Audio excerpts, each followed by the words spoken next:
want to start with a very simple question. Do you ever look at a graduation picture of all of your class, or a picture of the Torah class that you see on social media? What's the first thing you look for?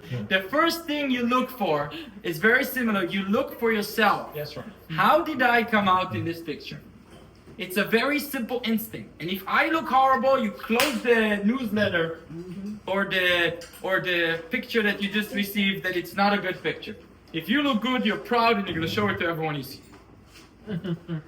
And the question is asked, are we egoistic creatures that care only about ourselves? Is that what we are? Today we are having our third class in Tanya. But even though it is the third class, this is the first class we're actually starting to talk about the actual structure of us as human beings and as Jewish people, here to talk about how are we built and who are we, and we're going to start breaking it down into pieces and building up to understand what's going on inside of us in the view of Kabbalah, understanding through Kabbalah how are we built as human beings, how are we built as Jewish people, and afterwards we're also going to speak about what's our mission in the world. But it's going to be a series of amazing, fascinating classes to talk about who we are. So the first question again is, are we egoistic creatures that care only about ourselves? Are we creatures that put ourselves always in the middle and everything is just things that are serving our own interest? Think about it. If you go now to a company that makes a huge donation to a university, is it a pure kind decision to make that donation? Or maybe it has to do with taxes and having a name on a building and having all kinds of interests around it that are not necessarily pure interest of the organization to succeed. It's other thing. So again, the question is, are we creatures that worry only about ourselves? Is that who we are? In life, we have many, many dilemmas. We wake up in the morning and we are having a hard time getting out of bed. But on the other hand, we tell ourselves we have to get out of bed. And we go every step in our life, we have to make decisions.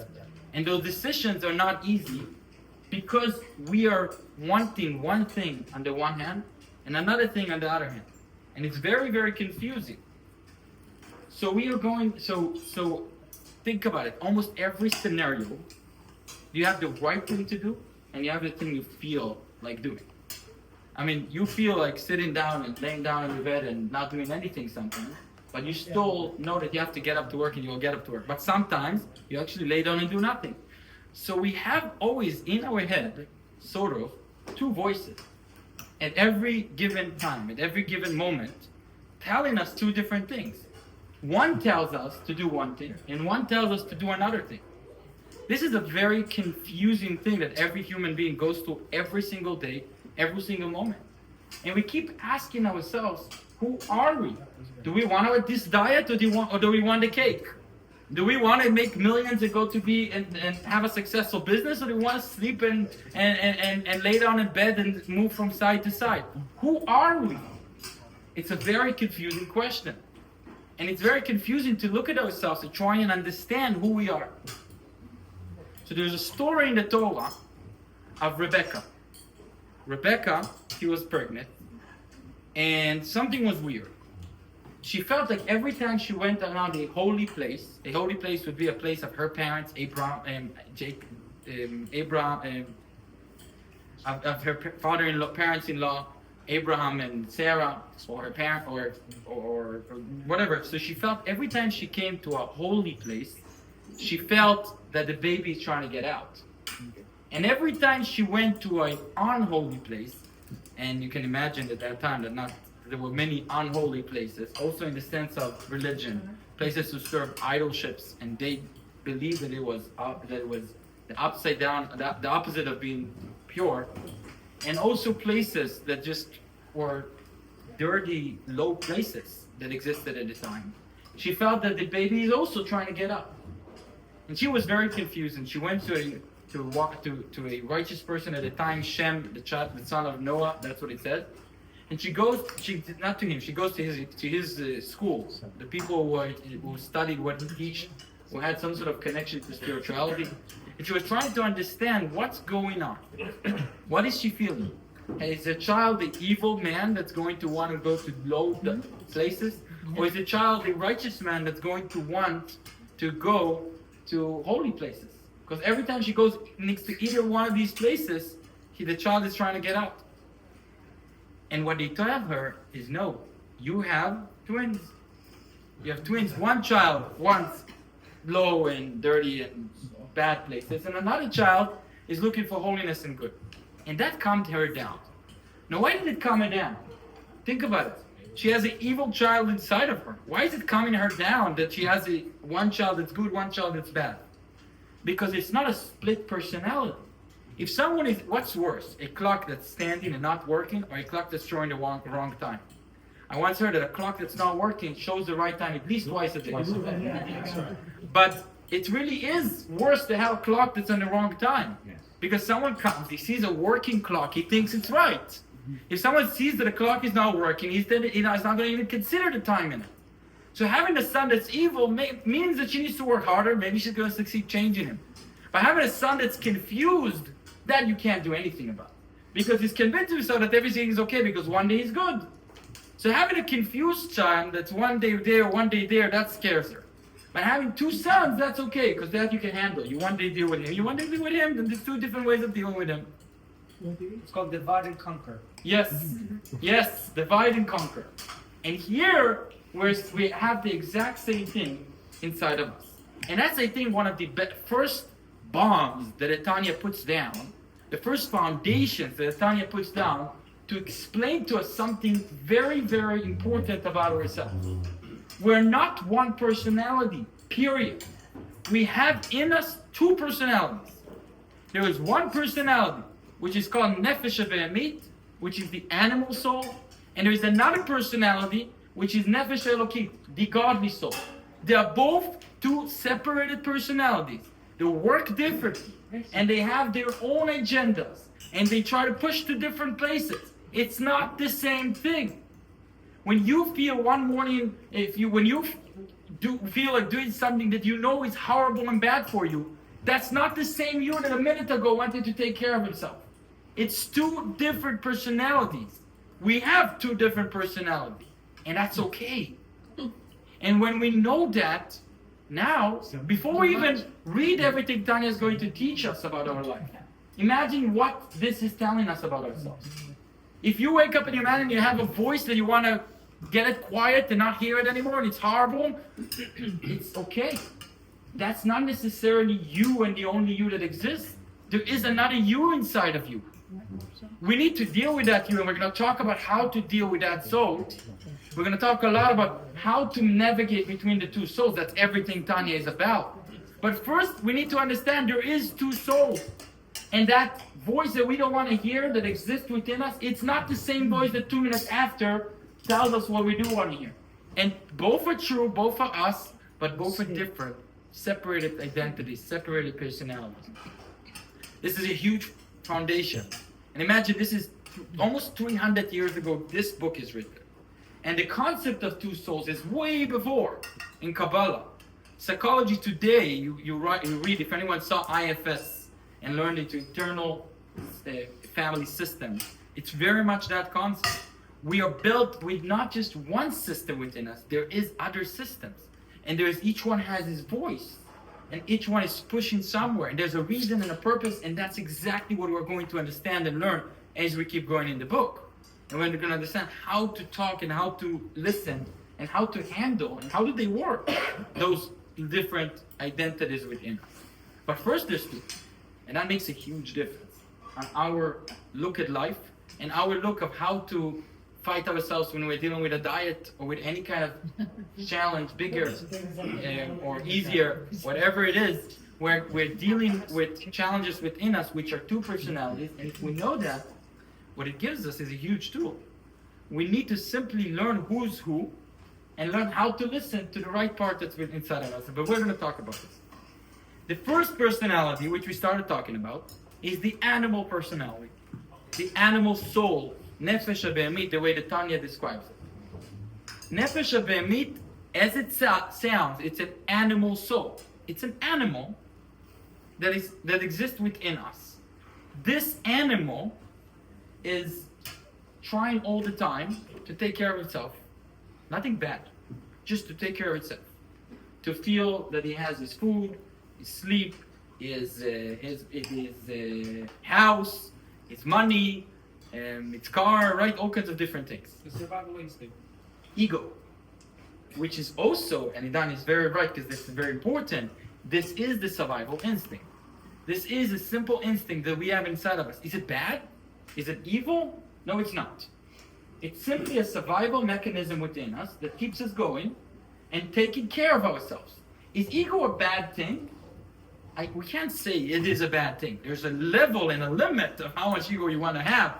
But if you don't feed yourself and you start taking all of your food and giving it to homeless people and not eating, you're going to starve to death. So ego is making sure that you first feed yourself and then you go and use energy to feed others.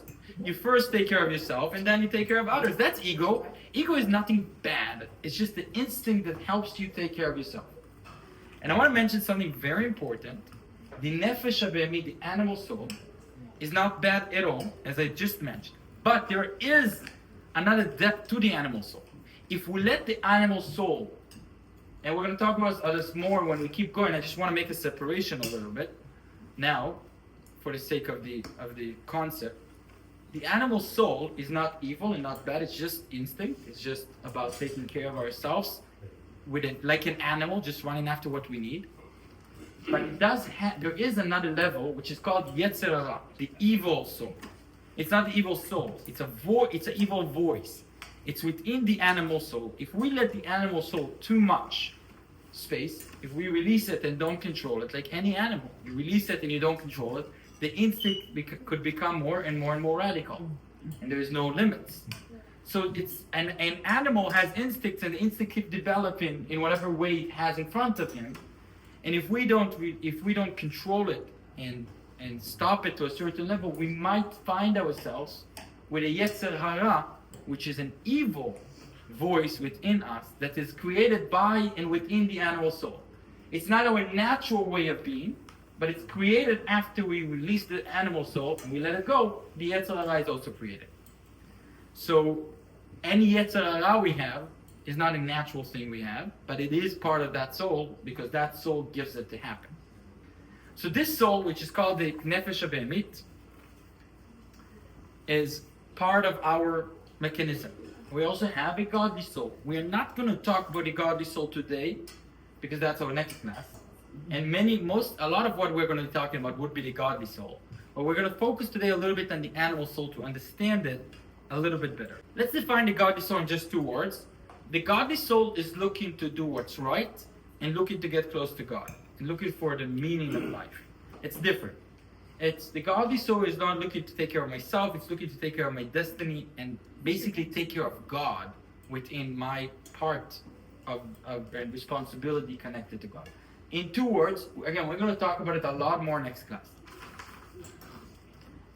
אך ביאור העניין הפירוש שכתב הרב חיים ויטל ז"ל בשער הקדושה ובעץ חיים לכל איש ישראל, אחד צדיק ואחד אשראי, 2 נשמות וכדכתיב ונשמות אני עשיתי שהם 2 נפשות. Every Jewish person, righteous, not righteous, good, not good, it has 2 souls within him. That's how it is. נפש אחת מצד הקליפה וסטרה אחת והיא המתלבשת בדם האדם. One soul is like a fruit. Let's define it like a fruit and the peel of the fruit. One soul is the fruit. You are trying to, when you are buying the fruit from the supermarket, you're trying to reach the inside of the fruit. Sweet inside of the fruit. That's what you're trying to reach. And that's what you're seeking. There is also a outside layer, which is the peel. And it's okay. You might even eat it with the fruit. But the purpose is the fruit itself. So fruit is the godly soul, is the part of our life that is the purpose of life. And the outside layer is there to serve the fruit in order to protect him from predators and whatnot. And that's the outside layer of the fruit. Okay. והיא המתלבשת בדם האדם להחיות הגוף וכדכתיב כל נפש ובשר ואדם נקיים. The animal soul is the soul that is in the blood and it keeps our body going. Animal soul is not a bad soul, it's the soul that keeps our body going and it's in our blood, fueling our body with life. It's simply what it is. It's our instinct that keeps us alive. Once there was a chassid, a student of the Rebbe that wrote this book, the Rabbi Shneur Zalman Miliadi, and he came to him, and he was broken into pieces. We cannot hear you from here. So there was once a chassid, a student of Rabbi Shneur Zalman Miliadi that wrote this book, that came to him broken and devastated. He was going through tough things in his life. And he came to his room and he started crying that his wife is whatever with him and his children are going through tough times and he doesn't know how to help them. And financially there's challenges. And he was describing all kinds of different tough things that he's going through in his life. And he was crying to the Rebbe of why this is happening to me. And he was basically sitting there and spilling his heart. And the Rebbe, Rabbi Shneur Zalman Miliadi, listens to him until the end. By the way, trick for life. First, I once heard it said in a very interesting way, don't listen first. Speak last. It's a very different concept. Listen first means you first listen and then when you're tired of listening, you start talking. Speak last means you are waiting to be last and then you speak. So the Alter Rebbe is listening, and when he finishes to speak, he stays quiet for a moment, and he looks at him and he tells him, "You are describing to me what you want from God, but did you ask yourself what God wants from you?" And the Chassid heard that and he fell fainting on the floor, because that emotionally he was in a place of crying about what he has and what he doesn't have, because he was talking from his animal soul. Nothing negative. He was all focused about himself. And he felt it so strongly and it was emotionally devastating him. The moment the Rebbe told him those words, a spiritual person like the Rebbe, when he tells it to him, he probably had more power than just saying it. Yeah. He felt it. Yes. And he realized 1 second, maybe my whole approach is different. It's wrong. The only question he had to change is from what am I looking for is what do I want is what am I wanted for. So that's the difference. This is exactly the difference between the godly soul and the animal soul. Instead of asking what do I want is what am I wanted for. So let's dive a little bit into the animal soul. The animal soul is made out of 4 material sort of set. In physics, not in physics, in the Kabbalistic world, there's 4 physic bases that the world is standing on. If you think about it, it makes sense in a very interesting way. There is 4 physical things that the world is living on. One is going to be fire, water, dirt, sand, anything, yeah, and earth, yeah, earth, I think would be the right word. Yeah. And wind. And what? Wind. Wind. Okay. So fire, water, earth, wind. And all of those 4 are basically what keeps things, and everything in this world, every physical thing in the world is kind of mixed up all of those 4. Think about it. Earth would be all of the heavy material that keeps things down. Water will be what makes things wet and stick together. The fire would be the heat, the life within things, the moving part of the things. And the wind would be the air within the things, how airy it is, how whatever. In the spiritual world, each one of these 4 describes a different movement of the soul, of the animal soul. Because the animal soul is made also of these 4 elements. Fire represents being ga'ava. Ga'ava? Pride. But not pride in necessarily the good. Pride, anger, ego. Thinking about... Once again, fire represents thinking about yourself. Like a hybris. Hybris. I don't know the word, but thinking about yourself too much which means seeing yourself high, like fire goes up and is hot and angry. That's what represents the anger and ego within the spiritual part. And then we have ruach, which is air, which represents something that moves along from place to place and is airy, it has nothing in it. In the same way, there is things there's things that people do that are meaningless. They have nothing in them.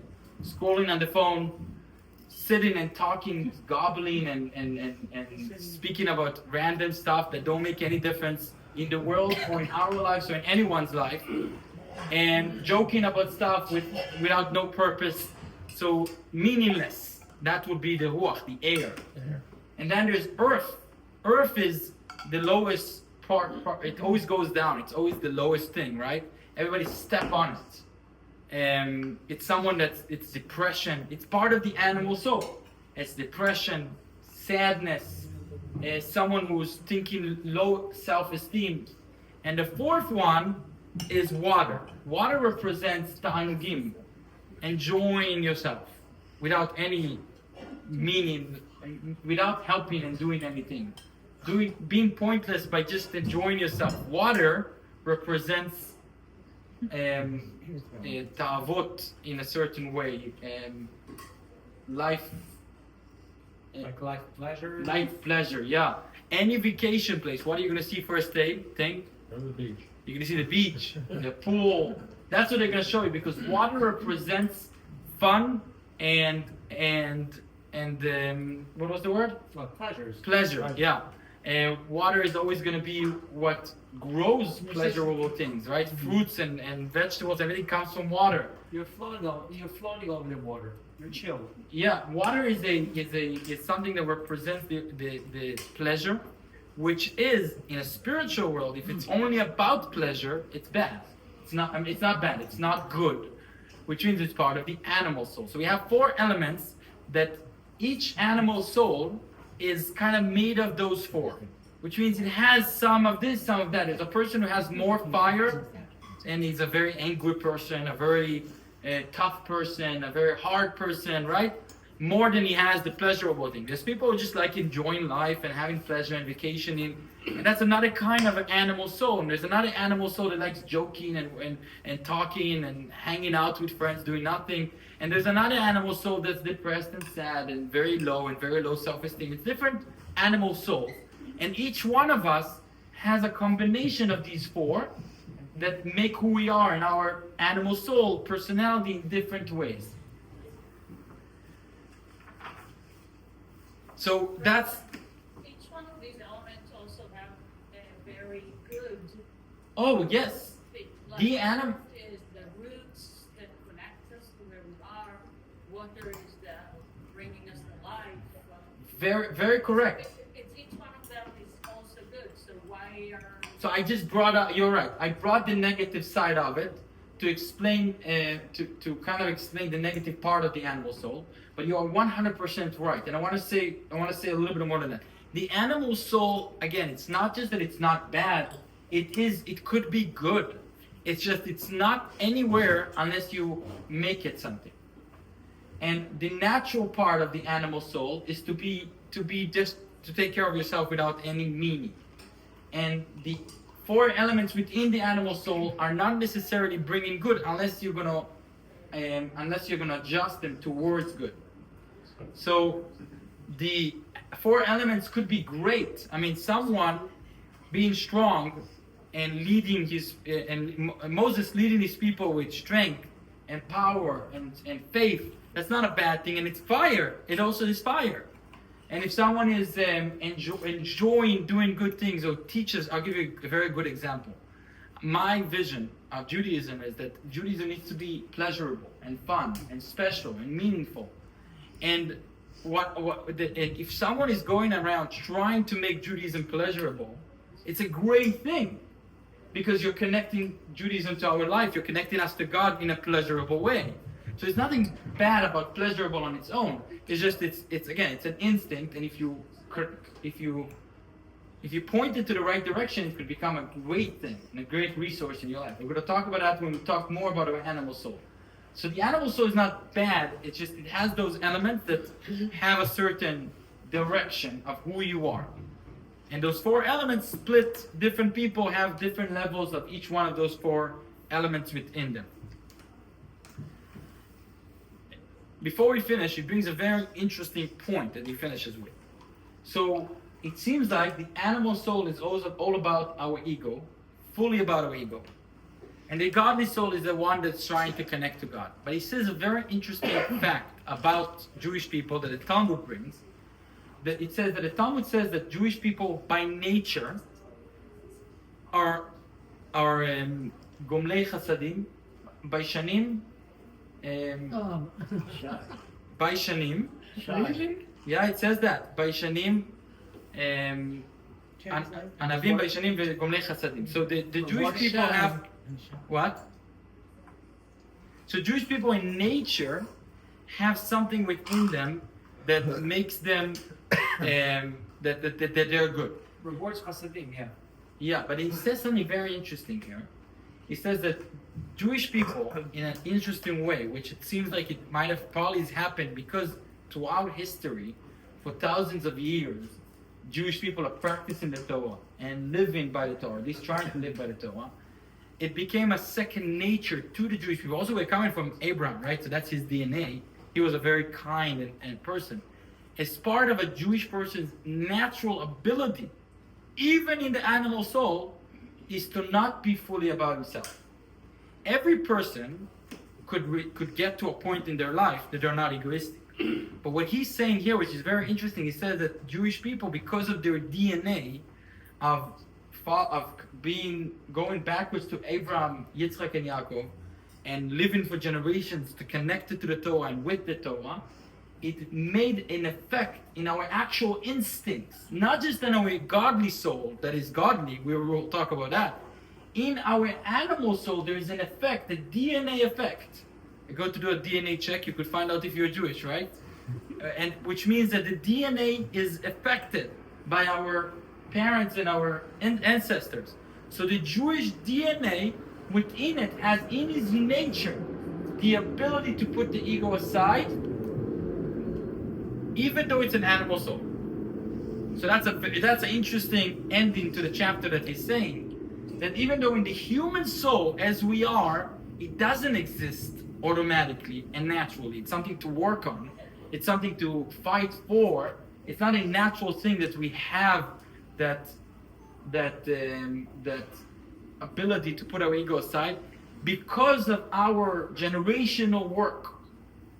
Since Abraham and Yitzchak and Yaakov, this is part of our DNA to a certain extent that we are able to put our ego aside. That's very powerful because it's not something that you could easily understand. It's hard to even say about ourselves that we're capable to put our ego aside. Many times and many things we do that are very meaningful and special have a lot of ego in them, and that's the truth. That's the reality. And every person is like that. So to say that we, in a natural level, we in our DNA, there's a level that we are able to not be egoistic is very interesting, an interesting ending that he brings to the chapter. Otherwise, in a natural way, as a human being, we need to work very hard in order to get rid of that ego within us. And I'll finish with the fact that doesn't mean that we keep that natural ability to put our ego aside as part of our animal soul. Because as Jewish people, you could also lose it. We are going to not listen to that part of our life and push it away again and again. We are obviously going to eventually not hear it anymore, even though it's part of our DNA. So what he's saying is that if you're messed up, it's you messed up, in the sense of not being able to get rid of the ego. As a natural thing in the Jewish DNA, because of all of the ancestors, we are able easier to get rid of our ego. So now we're basically putting the foundation of what's within us, and we're going to eventually start breaking it down more and more. We're going to talk about a godly soul, how they work against each other, how they're connected to our body, who's the middle part that's kind of making the decision between them. There's a lot more to understand, and then we're going to talk about how to deal with it. And if you want, we can talk about it now after class, but I just don't want to get into it now. I will finish with an interesting thing that if you are helping, if you're giving money to a person on the street, how is it called in English? Charity. Charity. How is it called in Hebrew? Nedava. Tzedakah. Tzedakah. No, nedava. So yeah, Yuda actually said something interesting. The real translation is nedava, but the Jewish word is tzedakah.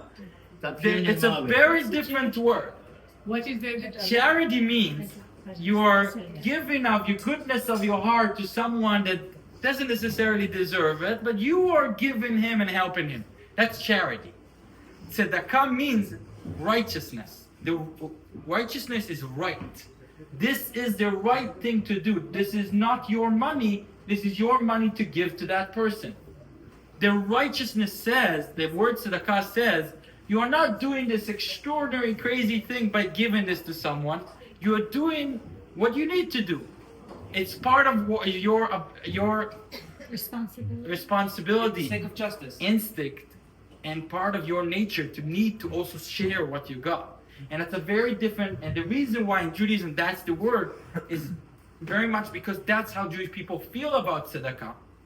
Because this special work of generational work that was done, again, not by us, by Abraham, by Yitzchak, by Yaakov, and we inherited it in our DNA. So it's very interesting that even in the word charity, tzedakah, we get a very different understanding of what does it mean to give to someone. Because in tzedakah in Hebrew means I'm really giving him because he really gets it.